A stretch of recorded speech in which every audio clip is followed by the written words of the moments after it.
In this video, I want to provide you with some background for performing a customer meeting so that we can get a better sense of what the purpose and the goals for the software that you're going to be designing is.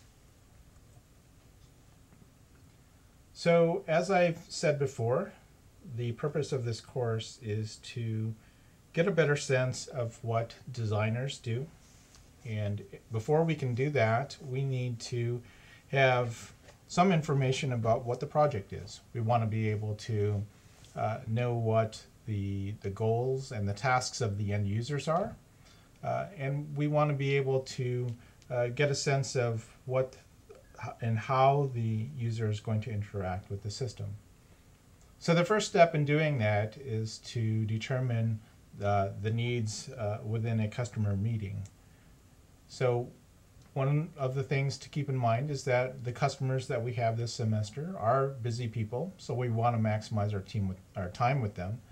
And this is going to require that we do some proper planning. So the first thing that we want to keep in mind is that we want to create or schedule a good meeting time. Now this seems like a no-brainer, but it is actually very important that we consider a number of things while we're doing this meeting or while we're scheduling this meeting. The first thing to consider is that you do have a report due on February 1st.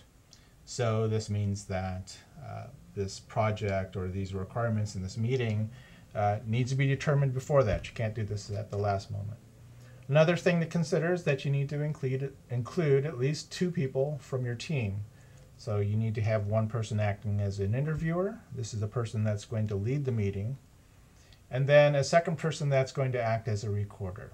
Now the recorder can also ask questions, although I think it's really the purpose of the interviewer to do that.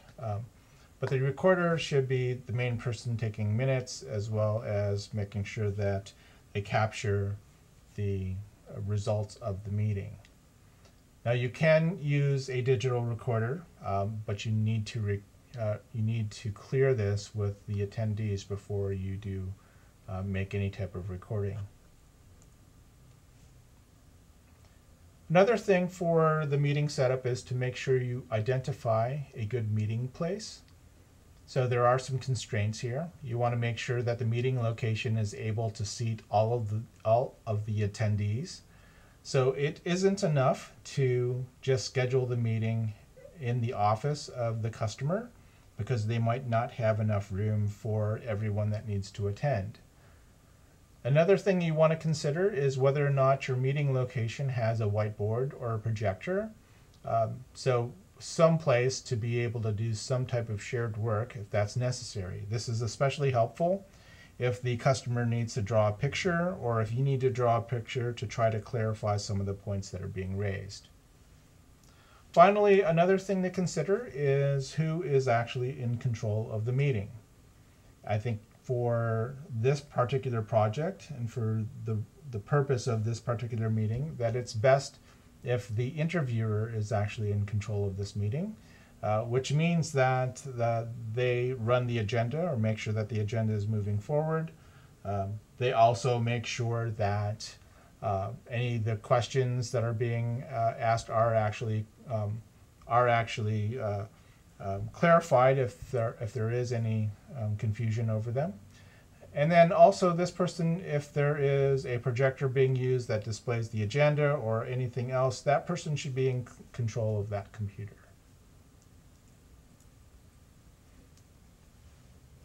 Prior to the meeting, I would like each member of your group to do this, which is to answer a number of questions regarding the meeting and about the client. So each team member will perform this, and then as a group, you will compile 5 questions, or these 5 questions with each of the 3 items that you believe the entire group would like to know. So, for instance, in the first question, each person is going to identify 3 things that they know about the client. And if you don't know 3 things, go out and learn 3. So you'll have the names of each one of the clients. Find out what their department or their division does. find out what that person's role is within that organization. The second item is to identify 3 things you would like to learn about your client during the meeting. So is there something that you weren't able to find out that you would like to know? So it might be something about the job that they do, or it might be something about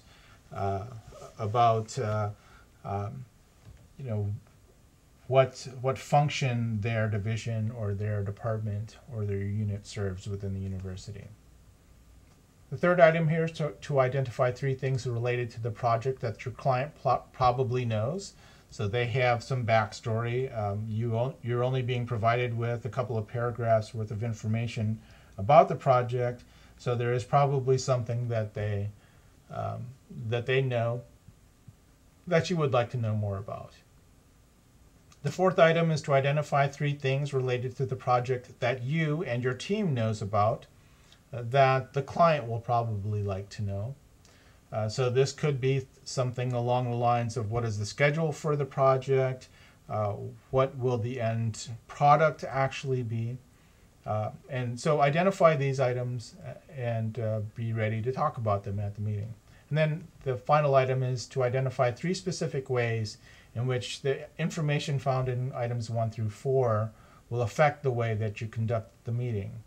So if you're not learning the things that you need to know, might you then have to come up with other questions on the fly? If there are things that are happening during the meeting, how will you actually react to them?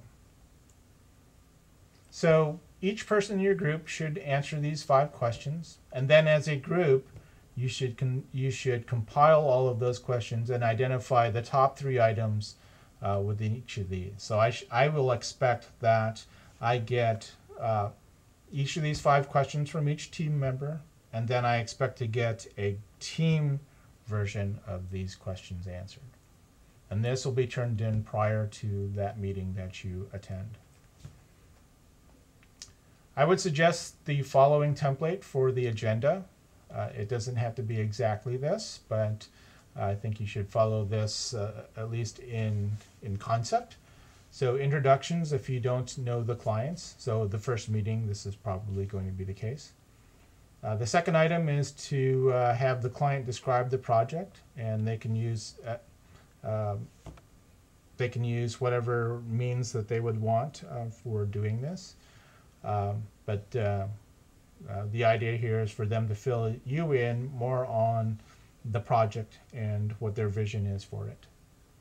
And then ask any questions that you might have. These might come from the pre-writing exercise that you did, or they might be questions that arise because of the description provided to you by the client. And then the fourth item here, I think, is after you've gone through and you've identified questions and they've been answered, you should make a request to have the customer help you identify potential end users for the product. So they don't need to know them right away, but come up with a schedule, and it has to be within a week or 2 that they're able to provide the names of some users that can help us with doing evaluations of our designs. Next item is to share with them a project timeline, share with them information about how the sprints are going to work and what you expect to have produced, and you can use the basic outline that I've provided you as part of the course. And then finally, set up a time with the customers, not with the end users, but rather with the customers for the second meeting based on the sprint deadlines on the syllabus. So after you've completed the first sprint, you will have a meeting with the customer. That is the meeting that you need to schedule. And it would be a good idea to at least throw that idea out there. You don't need to come up with the exact date, but make sure that you remind them that there is going to be that second meeting. So after you've completed the meeting, you need to create what is called a backlog of user stories. Let me say that again, a backlog of user stories. This backlog is a list of requirements to be addressed by the developers.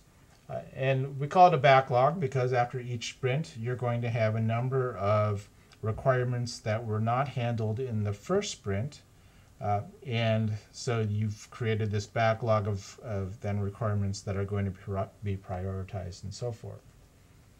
So these requirements are going to be expressed as user stories.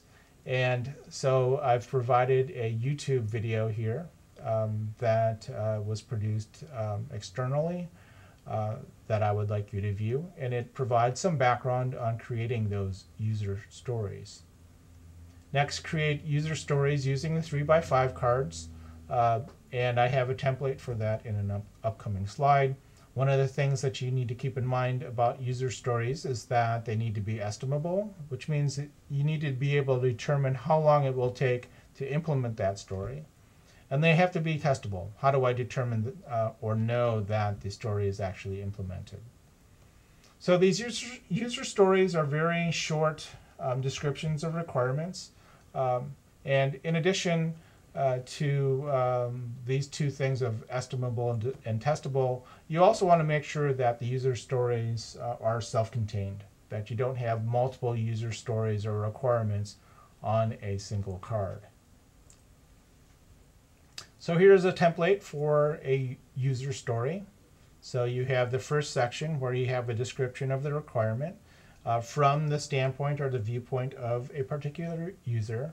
And again, you might have different kinds of users. You have to consider that. So you have users that perhaps configure a system, but then users that actually use the system.